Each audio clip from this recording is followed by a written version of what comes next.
Day Hi. 87. Hi. So, today's day 87. This is going to be a short video. Yes. I am hungry, and I went into the Mega Mart hungry. And so I went in for shampoo and conditioner for our kids. Really, the only option for like hair like this is like Pantene 3-in-1 shampoo, conditioner, and I don't know what the third one is. 3-in-1? It says 3-in-1, but it's in like a different language. But it's the only thing. So that'll work. But I was starving. So we're going to be tasting nut butter choco balls with dark chocolate. I'm going to try that while we're... I'm so hungry. And I also got tortilla chips. And you know why you're so hungry? Because we swam today. Cookies. For the cookies are for the kids. The chips are for mom and dad. And the choco balls are for mom and dad. Yeah, so I'm just going to eat something right now. Yeah, we went to the home today, and our normal driver, they had car issues, so we called our backup driver. And he was unable to come, so we had to get a backup of the backup, and the backup came with I don't know what kind of car it was, but Lexi... It was a Nissan Sentra. Our youngest had to sit in our lap. Nissan Sentra. So it was 4 of us in the back. And it was, I was like, by the end on the way back, I was ready to scream. I felt like the Hulk. I was ready to Hulk out and just like break the car and get out. I was a little claustrophobic, but he was so nice. He was. He's got 2 kids. One's 3, one's 6. It was hard to understand him. Told me his name twice, and I didn't want to ask him a third time. These are good. I have it in a message, the only way I know. These remind me of those foosball things. Mumad? No, wait, that's not right. That's Albert. Hang on. Mahmoud. Ahmed. No, Mahmoud. Mahmoud. And then I think he changed his name to Muhammad before. Mahmoud. Muhammad. Super nice guy. Super easier. I gave him directions to get to the home. So we were at the home today, and my youngest Liberian daughter braided my hair for me. And this just goes to show you how white my hair actually is. So thank you, Brianna. This is my blonde hair, but the white. So we went a lot more blonde before I left because I was like, I'm not going to see you for... Who knows? Not even God knows. So... So yeah. So I did find out too. So yeah, it's just sticking out. So she did this, and then she kind of swept it up in a ponytail for me. And then these other kids kept coming and taking it down. But I think it does look nice and tasteful. She did not hurt my head today. She's getting better at not pulling my hair out. The Clark's oldest daughter, whose stage name for the moment is Grace. That is not her Liberian name. Really she's so gentle with my hair. Every time she touches it, and she's always smiling. I asked the nannies today, I'm like, does she ever get mad? And they're like, oh yeah, she gets mad. Oh yeah. But I just can't imagine her being mad because she's so nice and sweet. Our oldest Liberian daughter is cranky. Not with us. She wasn't really cranky with us. She's just cranky with the situation. She's kind of like, yeah, you're here, but you're not taking me with you. So there's that. That's the face she gives me. I took her a bracelet today that matches the one that our oldest daughter got as a birthday, and this was nice because the guys on the beach sold these, and it tightens down. So we had to go in the Nissan Sentra, literally. Like Jeremy and the girls were in the back, and the reason Jeremy sat in the back is because I get really car sick, and I get car sick even in the front seat, but the back seat's like we're gonna have to pull over for me to throw up, which just isn't a good day for anyone. So there was that. I did take biscuits today, and the younger kids are really giving into my like peer pressure of like. There's this one little girl, and she was pretty far away from me, but I could see her. And there's these 3 little girls, and they're all feisty. And it's not my friend Sela might be watching this. It's not your daughter. She's not the most feisty. Although she did sit with me a lot today. She did sit with me a lot today too. She's gotten a little more comfortable with us, but she's she puts things together. She's a smart kid, but but there's these 3 other kids that are the feisty ones. And one of them is kind of like, I don't want to say stocky, but like she's strong. And she's 4. And she's really smart. And I think she just gets bored. But I could see her from like, she's probably 30 feet from me. And there's all this chaos going around. And like Sam and Carrie Bruce were there with their kids. And like there were just kids running everywhere. And I watched her push a little kid. And I yelled, I looked up, I sat up, and I said her name, and I was like, and she was like, and I'm like, and she just walks real slow, and the kids start chanting, no biscuit for you. There's like 2 other kids standing behind me. No biscuit, no biscuit, no. They're chanting no biscuit for you because they know. And so she gets close to me and she's all like business face. She's not crying. She's not negotiating. She reminds me a lot of our youngest foster daughter. That just was the toughest egg to crack. You guys that know me well and remember my youngest foster daughter that gave us all a run for our money. Like, that was the kid that I was like, Jeremy was on a conference call and she was screaming at the top of her lungs for no reason at all, but just to ruin our day. And just be in control of the situation that she didn't want. I don't know. She was crazy. And I took her outside and made her walk on the sidewalk to the point where my neighbors stopped their car and were like, is everything okay? I'm like, this is just the safest place for her where you can see her and God and everybody can see her. So that I have to make good choices. And so after that, like, she was that kind of kid where I literally was facing outside. Well, this little girl sometimes has moments where I'm like, I know the mold. I know the personality. Yep. But today she walks over to me and she just looks at me like she knows she's in trouble. She didn't try to negotiate. She didn't try to run. She didn't try to hide. And I put my forehead on hers like this and I was like, you may not beat up other kids and get a biscuit. You may not hit people and get a biscuit. And she goes, okay. And then when it was biscuit time, man, she was standing there like this, like, what's going to happen? Biscuits are like cookies. So they're like little like wafers. Like, I remember getting them at Vacation Bible School. There's probably like 10 calories in them. Like, they're just little. But they're just like little cracker, they call them biscuits, but they're cookies. And it just made me happy that, like, I didn't have to punish them or be stern. But there has been 2 kids, and she's been one of them on 2 separate occasions that literally I was like, you're going to have to do a better job. I say this with love. And it's working. Yes. They're more behaved. I tried to handle our oldest Liberian daughter's, like, I think she wasn't as weird. I don't know. It didn't freak me out as much as it did last time. It's just an avoidance thing that's weird, So, like, right?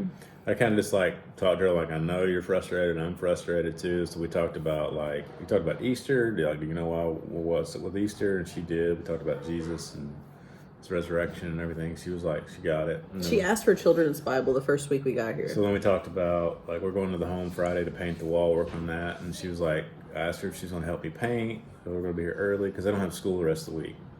Businesses are still opening, but there's no school. That's probably why they didn't go today. Finish what you're saying, and then I'm going to talk about mine. They didn't go today either, so that does. I think she is more tense when that happens. She doesn't, yeah. She needs that. I think it was like, for me, it was like a good, fatigue. more of a mature, like, how I want to handle our kids now that live with us instead of, like, me. Why is she mad at me? Yeah, I was like more chasing her. I don't know why I did it that way. I was just more in my feels, I think. Yeah, I think she really hurt your feelings, but she was just being a normal 7-year-old that wasn't getting her way. So then she really wasn't acting as awful as many 7-year-olds that we've parented in the past. Sure. But I think she was excited about painting. She seemed to be like, that seemed like a fun thing to do. You know? Yeah. That's I it. got cooking oil too. Did you move it already? It's over there by the stove. Okay. By the cooktop. So I said in our last 2 videos that I was upset because it was supposed to be a holiday for these businesses like Friday and Monday. Because I Googled all the Liberian holidays and we should be in the clear until there's like 1 in April and 1 in May.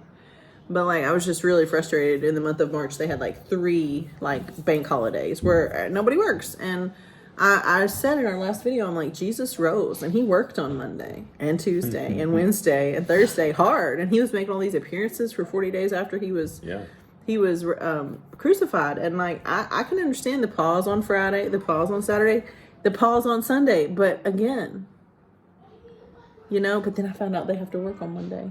But they're really busy. They are very busy. Well, that's good. They better be doing something. But we were like, they're going to work. So it's a half day on Friday and Monday they're going to be working. So we're hopeful about that. Sam and Carrie went down to the Ministry of Gender today. And I think it was the first time Carrie had been. And because one of our other friends mentioned like that there's a lot of, independent women there and career-minded women there. And it may help to see the mom side as well. And so we took that advice to heart. Carrie went. I haven't been yet. Honestly, I'm scared. She said one of the ladies Sam was telling me that very nice, like overly nice to Carrie. And like thanking her for like what she's doing for Liberian children. Okay. Like over the top, like more than we got, obviously. Well, like over patriarchal the top. society, but maybe I can rise to the occasion. I grew up in a patriarchal society too. Maybe they would like to see you guys. Maybe they would like to see me. I do make it more. I would say that, and I love Carrie. And Carrie, if you watch this video, please laugh at this. I would say that I might make a bigger footprint than Carrie. Because Carrie is so nice and so appropriate and so not me at all. Like she's like Devin. She's a Devin brand. Yeah. Like, because what she feels on the inside is just as irritated and frustrated as me. But her face looks like this. And my face looks like this. And I'm not saying she's hiding anything. I'm just saying that like Carrie reminds me a lot of Devin. And like when I talk to Montana on WhatsApp, I'm like, she feels it. Like Montana's face is probably very beautiful and very nice, but I think her face is going to be more like Rachel's. You know, we all could just go hang out. What are you doing? We go hang out in the lobby. Our kids could play in the lobby. Like, I feel like in Montana and I might be like, did you know how many kids die every day in Liberia? And we're trying to prevent that. But maybe we wouldn't say that out loud. Maybe Montana's milder than me, but I feel like Carrie, like, I love it that Carrie and Sam are here. And, like, when I hang out with Carrie, I feel the Devin vibe. And I need a Devin vibe in my life because, you know, I don't know that my face or my personality is ready for the ministry of gender because they have been the barrier between my children and me for 18 months now. And so I'm not sure that I have the patience or the character to walk into the MOG with integrity and patience and grace for the people that are. So we'll just pray for that. That's what I'll do on Monday. That'll be my work. So pray for me to have grace and patience. Because sometimes I can talk about the workers there and be like, you know, they're just doing their best. And then other times I'm like, but are they? Because this should have been done. Like, our kids should have already been home before this investigation even started. True. So, and Carrie and I are in that same boat. So I'm glad she went down there. And since they were over the top nice to her, maybe I will go. Yeah, they were very nice. Should I go alone? I don't know. I think, maybe Nelson and I could go. That would be good. I would feel comfortable with Nelson. Nelson has a very extroverted, calm vibe. He does not have a Devin vibe. He has a totally different vibe. He can introduce you to everyone. I think that'd be good. He can. And I doubt that I would lose my mind if I had Nelson to buffer.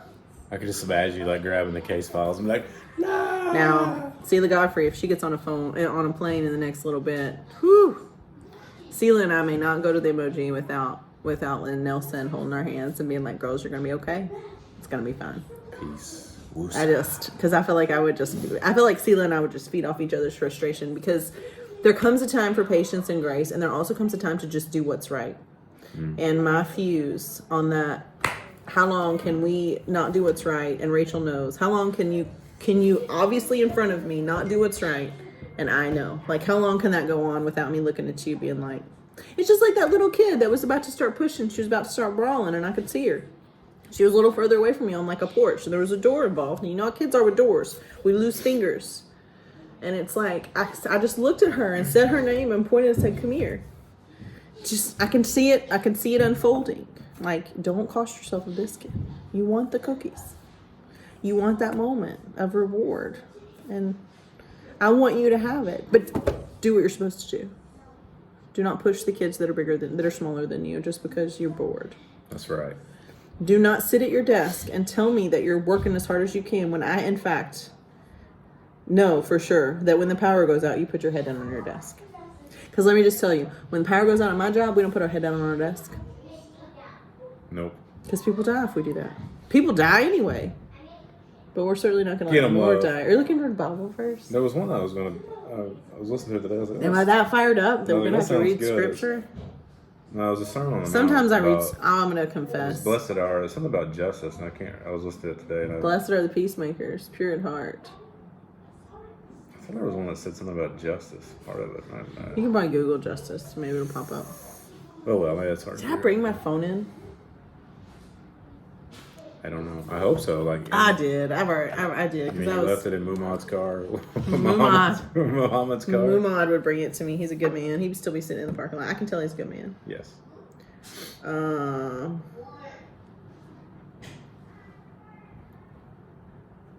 What's up? Sorry. Got an email from like a family of origin person. Ooh. So I got that too. Nervous that somebody's dying. I got that too. Is it spam? No, it could be a hacking situation. Okay. Do you want me? I can respond. No. Just always pops up. I love you guys. People that are my family of origin. I do love you.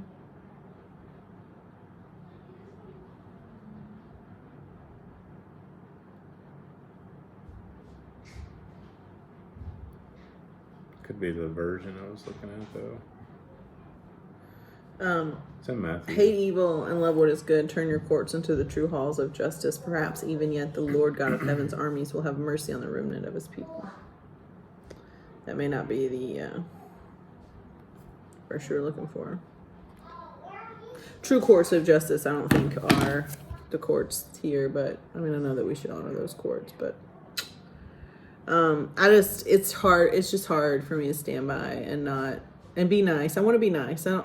There's never a reason to not be nice, and I agree with that statement. I remember hearing that from a mentor of mine many years ago. Who was an excellent surgeon, and he said there's just, you can, even as a surgeon, he's like, you can come up with an excuse to not be nice, but in my experience and any of the mistakes I've made in the past, there was never a reason to not be nice. You can be honest. People may not like what you have to say. You may not like having to deal with them, but there is never a reason not to be nice and professional in all settings. You have to put yourself in that plane. And I thought it was good advice. And there's never a reason to not be nice. You can still be honest and be nice at the same time. And that's something I struggle with. With my face. Not necessarily my words, but with my face. Because you don't want to look at someone that's causing problems and make it okay for them to continue to cause problems. Just like the little 4-year-old that's a little rambunctious and she kind of pushes people around. She's bigger than a lot of the kids her size, which is great for, the situation. She's healthy. I mean, she's doing great. But, she needs to learn that just because you're in an orphanage and nobody's watching doesn't mean that integrity doesn't matter. And just because, I'm not just going to let it go because it's going to hurt her. If we let this time go and we don't pursue some type of consequence, repercussion, or legal action against the principalities that have caused this delay, we are wrong. This is what I found. It's in Matthew. It's the Sermon on the Mount. God blesses those who hunger and thirst for justice, for they will be satisfied. It's the New Living Translation. The NIV says righteousness. Hunger and thirst for righteousness. There's a subnote too that says it can be righteousness or justice or doing what is right. And I like that. That's really I want to be satisfied, but I don't know that I mean, because even if they were to call me today and say, hey, tomorrow, Rachel, go to the orphanage and pick up your kids, they can be yours. We have a court date for you on Monday. We have an embassy appointment for you on Thursday, and we expect for you to be standing in Cape Coral, Florida, back at in your house whenever you want to be there. So you could buy a plane ticket by next week. Even if they said that to me, I would say, why not before today? Well, I think that I would, and I would still be satisfied. That's because you still continue in hunger for thirst and for the justice that should have happened. But I need a reason. I need justice. I need. Even if they say I was possessed by the devil himself and I was following his lead, and now I've gone through an exorcism and now I'm better. I'll be like, you know what? I could accept that. Just give me something, because I continue to hear the cries of the children that are starving to death in Liberia. I drive by them every day. I see teenagers that are pregnant that are about to bust. I see people that are selling and buying things on the street. I saw a child today, there's probably 10 or 11 years old, running as fast as he could to catch a car to sell bread. In flip-flops. And they're on the road. All up and down the street doing it. Like, these kids, I cannot ignore their cries because I'm trying to be nice, so I need a middle ground. Hunger and thirst does not really capture my feelings. But I was hungry when I went to the store and hoping I'd never do it. But I had to have some chips. Sometimes I just want some chips. I found Bugles. The best week was the week for me, is the week I found we were playing Nintendo and I got to eat some Bugles. Like Super Mario Brothers and Bugles just took me back to a simpler time in Rachel's life. I needed a simpler time. I'm kind of fired up right now. Amen, sister. Am I fired up? Amen, sister Rachel. That'd be weird. There was questioning. We've talked a little bit about the painting. I'm going to try to take some pictures. We have to be super, super careful that we don't take any pictures of kids that are not legally adopted or not matched or unmatched. We can't take pictures of the kids. That's a big rule. And we don't take pictures of the kids. We don't hardly ever take pictures of our own kids because we're like, oh, I don't want to take a picture from another kid. Our phone might explode.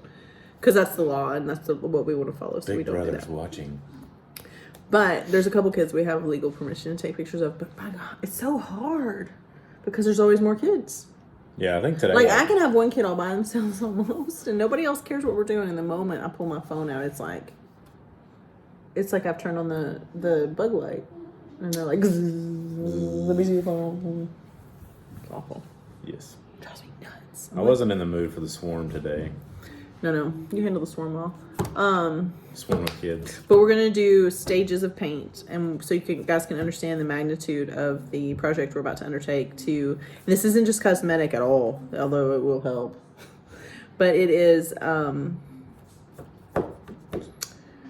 Just to help with the wear and tear It's so that the bricks won't disintegrate in the rainy season. So and all the sun pounding constantly.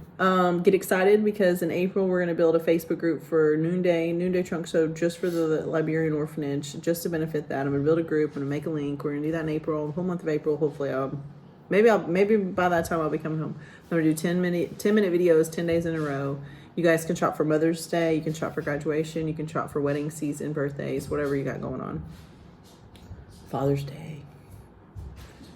Jeremy always talks about his wallet. This has been a good wallet. You know, it's been Jeremy's Noonday wallet. It's traveled internationally now.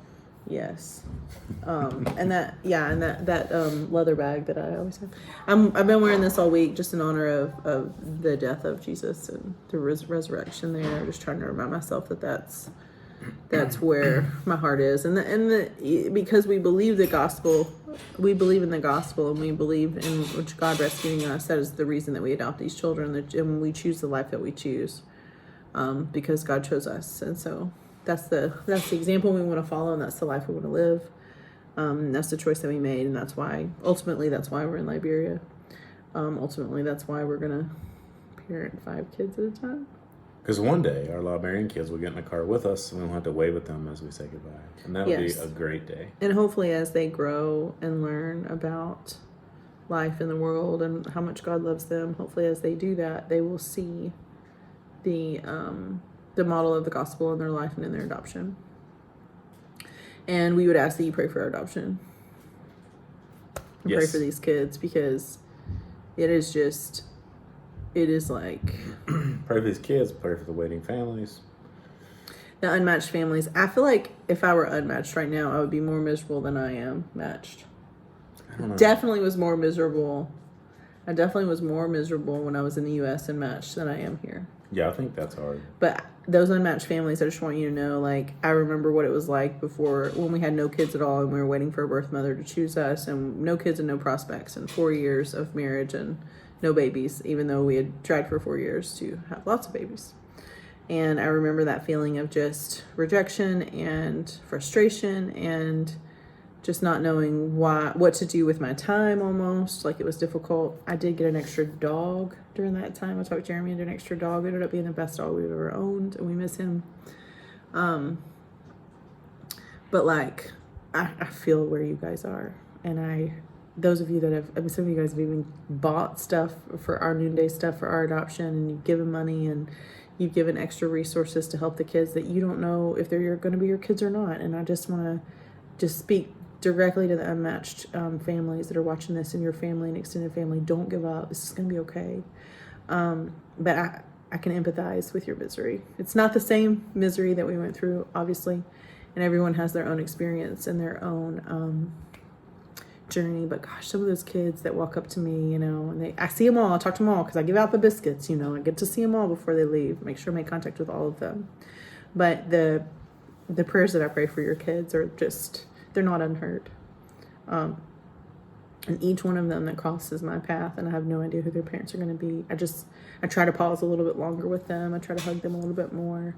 I try to just be closer to them, because I know that they need parents, and that you're there for them, and that's going to work itself out. But it is not right, and it is not fair, and it is not okay that this process has lengthened. And we're going to continue to do everything we can to move the evil forces that keep pushing the timeline. We're going to continue to stand against those evil forces for ourselves and for you. And still, we'll help you once this is behind us. So you're going to be okay. Just don't give up. Do you remember that? You remember that time with like no kids and no prospects? Yes, it just seemed like everything was so far away. Yeah. Except for those dogs. We had those 2 dogs. Our 2 dogs were fun. Yeah. Jeremy's not a dog person, but I got really sad about us not having any kids yet. And I was like, we just have this dog. And to be fair. Get another dog. Now, to be fair. So we had 3 kids in diapers and 2 dogs. So we had like 150 pounds of dog collectively, maybe more. And three babies in diapers and 2 dogs, big ones. And no dishwasher. Well, we were the dishwashers. And no garbage disposal in our fixer-upper house. And, to be fair, not really a nice, like, not an appropriate bathroom for grown-ups. But we made it. We lived on the lake. It was great. But to be fair, like, best dog ever, right? Yeah. Yeah. Except for the Best dog shedding ever. part. I don't like that. Well, still best dog ever. He left like blankets of We love Zeke hair too. everywhere. Zeke's our dog now. Thanks, Devin, for not shooting Zeke. Well, he will have lived longer with Devin than us. Get to come home. Devin can't handle hearing that. That's not true. I don't take it think Devin back. can watch our videos anyway. I think she gets too worked up. Okay. She misses us. You said it was going to be short. It's 25. We got I'm to go. sorry. The last 5 minutes have really been about the unmatched families, and I feel like we're just standing in this whole. Hey, you're married today. I'm married today. So we're standing in this hole of communication gap where there's really nothing that the orphanage can tell them. There's nothing, but we can tell them about our daily lives as parents in Liberia, and I think it gives them hope. Peace out. Did you just? I'll throw up my gang signs. You're not in a gang. Gangs are not okay. I'm in a Smith gang. Oh gosh. Bye. Bye.